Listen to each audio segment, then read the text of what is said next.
Pemirsa, belakangan ini kata batu bara hampir tak pernah absen dari deretan berita panas tanah air. Identik dengan isu tambang, konflik hingga polusi yang bikin dahi berkerut.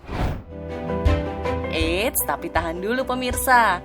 Kita bukan lagi mau bahas berita, tapi mau ngasih tahu pemirsa kalau di kota tua Sawah Lunto, Sumatera Barat, emas hitam yang sering memicu perdebatan ini justru disulap jadi mahakarya seni bernilai tinggi.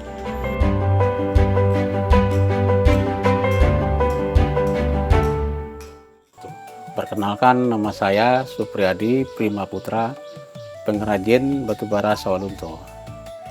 Pak Supri adalah seorang pengrajin senior yang biasa menciptakan karya-karya monumental dari limbah batu bara, mulai dari patung, plakat resmi, hingga plat nama berukuran besar. Lewat tangan-tangan terampil para pengrajin lokal yang masih melestarikan seni menyulap limbah batu bara, souvenir unik dan langka ini gak akan Anda temukan di belahan dunia manapun. Ya karena batubara Sawah Lunto ini yang paling bagus untuk kerajinan batubara ini. Kalau daerah lain kan nggak kan, kayak Palembang apa nggak bisa ini bikin. Nah, kalau batubara Sawah Lunto ini dia padu, batubaranya lempengan. Kalau batubara daerah lain kan kayak ini, pas jatuh tuh dia langsung berderai gitu. Kalau ini nggak, tetap dia bongkah itu, keras aja.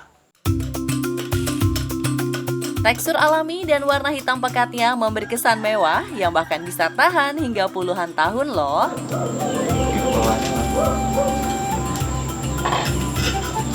Nah, pemirsa, bicara tentang seni yang mengakar jadi warisan budaya, rupanya darah seni Pak Supri mengalir ke anaknya Rizky yang kini menjadi salah satu pengrajin batu bara termuda di Sawah Lunto. Malah saya senang saya. Awalnya dulu itu kayak ngikut-ngikut, kayak ngerecokin kerja gitu Bang. Nah, akhirnya jadi tertarik kan jadinya. Dan juga karena punya jiwa seni dan basic Rizky memang dari kecil itu memang seni itu emang udah suka gitu kan. Apalagi tambah kayak bapak juga punya usaha ini kan, jadi semakin tertarik gitu kan. Enggan sekedar mengintil jejak sang ayah, Rizky membuka labelnya sendiri. Bagi Rizky, merawat warisan kota tak harus kaku. Lewat sentuhan kekinian, limbah emas hitam ini ia sulap jadi inovasi yang lebih ringkas dan fashionable. Dan di balik bisnis kreatifnya, Rizky juga punya niat mulia untuk menjaga warisan kota. Ia pun membuat kolaborasi dengan pengrajin lokal, memanfaatkan sisa kain perca songket silungkang. Perpaduan batu bara dan songket ini nggak cuma unik pemirsa, tapi juga menjadi simbol dua mahkota cultural Sawah Lunto dalam satu genggaman. Dan satu lagi contohnya kayak kolaborasi sama songket. Nah, Rizky juga pingin ngenalin ke luar bahwa kalau di Sawah Lunto bukan cuma ada batu baranya aja, tapi juga ada songketnya juga. Kalau ngelihat batu bara, orang otomatis langsung ingatnya ke Sawah Lunto. Jadi kalau udah ada kombinasi kayak gitu, otomatis orang ingatnya ke Sawah Lunto lah. Kan juga Sawah Lunto penghasil songket, dan apabila dia disatuin, udah langsung orang ngelihatnya ke Sawah Lunto gitu.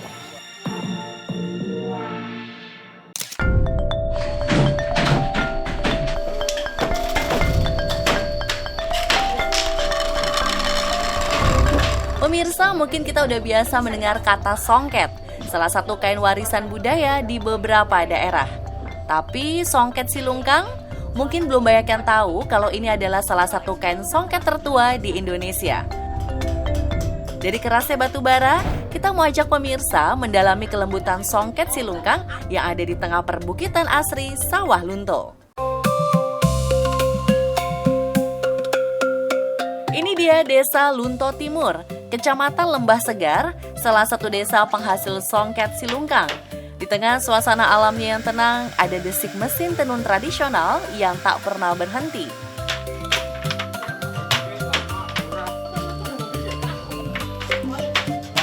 Dari desa inilah lahir sebuah dedikasi luar biasa dari sosok wanita muda yang mengabdikan dirinya untuk menjaga warisan budaya melalui label Dola Songket. Halo, saya Anita Dona Asri, biasa dipanggil Dona. Saya adalah owner salah satu songket sungkang dari Kota Sawah Lunto. Kalau menurut saya secara pribadi songket sungkang itu ibarat kata orang itu udah harga mati. Kenapa? Karena saya bisa menyelesaikan pendidikan saya itu berkat tenun songket sungkang itu sendiri.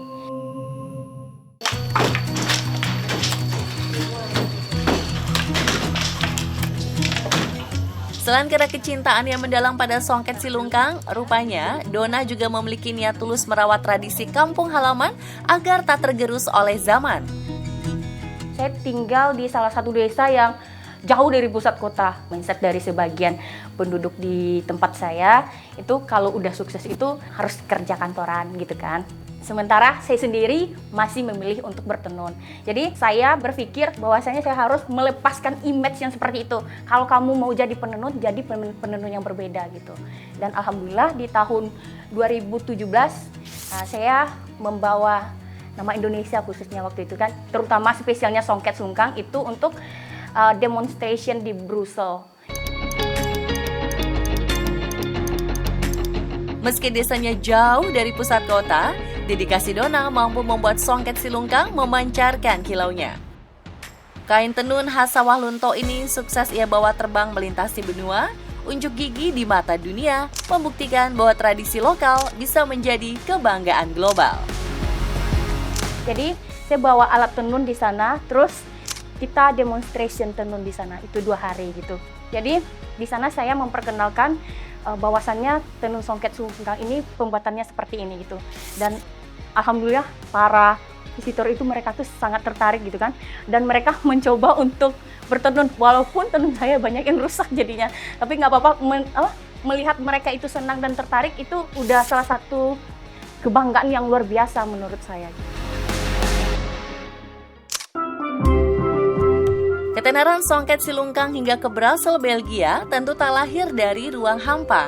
Desa yang kami datangi ini adalah salah satu tempat di mana warisan leluhur bernafas di setiap sudutnya. Lihat saja pemirsa, saat kami berjalan di desa ini, kami melihat hampir setiap rumah warga punya alat tenun songket silungkang. Bukan sekedar pajangan, hal ini seakan jadi bukti bagaimana warisan budaya mampu bertahan dan mengakar kuat pada warganya. Di balik keindahan songket silungkang yang Anda lihat di desa ini, rupanya ada satu songket silungkang langka yang usianya sudah tua dan menyimpan filosofi luar biasa. Kita punya motif lama, itu maksudnya itu songket yang udah lama itu terkenal, namanya motif burung dalam rimbo. Nah, burung dalam rimbo ini kalau kita bahasa Indonesia kan burung di dalam rimba gitu kan. Itu mendeskripsikan itu motif yang udah lama sekali. Kalau tidak salah saya tahun 1958 itu dibuat pada saat ada gejolak di Sumatera Barat. Itu para laki-laki yang ada di Selungkang dan sekitarnya itu sembunyi di hutan gitu. Jadi walaupun mereka tetap sembunyi di hutan, mereka tetap bisa bertahan hidup gitu. Jadi itu menggambarkan perjuangan dari masyarakat Selungkang khususnya untuk tetap bisa bertahan bagaimanapun keadaannya.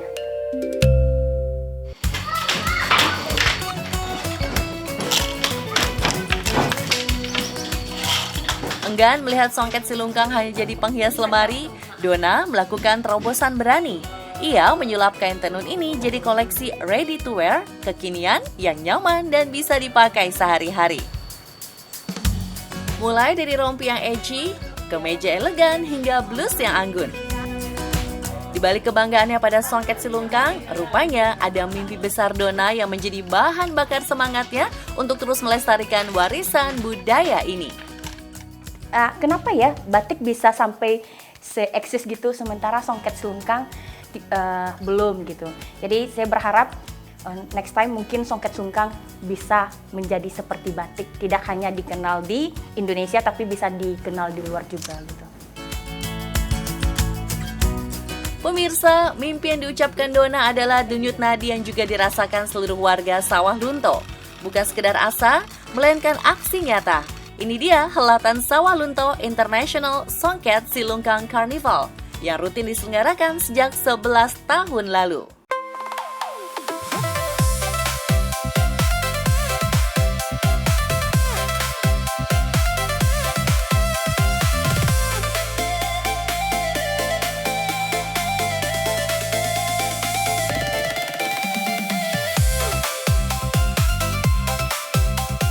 Tahun ini pemirsa bisa menyaksikan secara langsung keindahan dan keanggunan Songket Silungkang yang akan kembali dipamerkan pada tanggal 4 hingga 6 September 2026.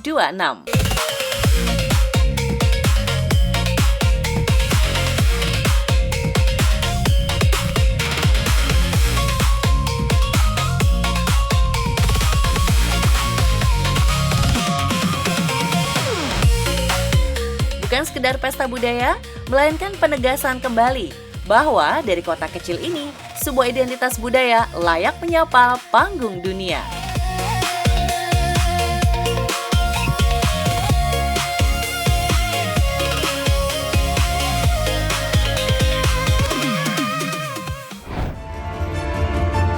Pemirsa, jika batu bara mewakili ketangguhan sejarah kota, maka Kilau Songket Silungkang adalah wujud keanggunan dan kesabaran warga Sawalunto yang diwariskan turun-temurun. Dua karya yang bertolak belakang namun lahir dari tanah yang sama. Sawalunto membuktikan bahwa seni selalu punya cara untuk mengubah hal biasa jadi kebanggaan abadi yang istimewa.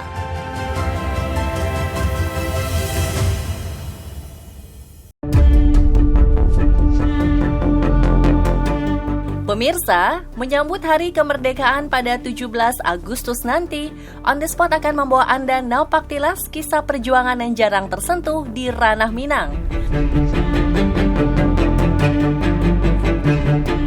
Mereka adalah pahlawan tanpa nama yang dijuluki orang rantai. Tak hanya mewariskan kisah perjuangan, tapi mereka juga melahirkan bahasa baru di bumi Minangkabau. Namun ada juga cerita mistisnya di sini, oleh para pekerja ini ada tumpukan tulang di sebelah sini.